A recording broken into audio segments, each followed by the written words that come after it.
read it from the paper because I'm a little nervous here, standing in front of all you folks. Thank you all for coming to honor and celebrate my dad's life. My dad was amazed that so many people were praying for him and appreciated all of the prayers. On that note, I'd like to shift gears to more uplifting, happy memories of my dad.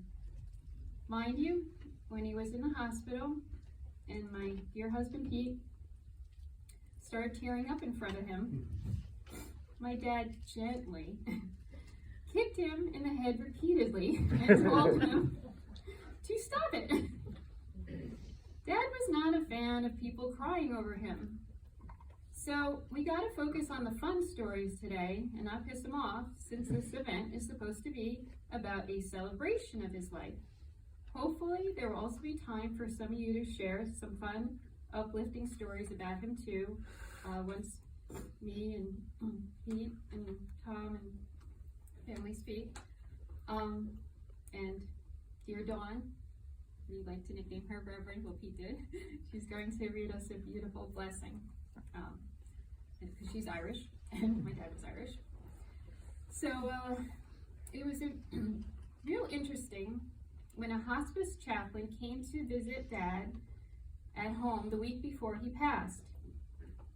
He asked my dad if he had any regrets or unfinished business.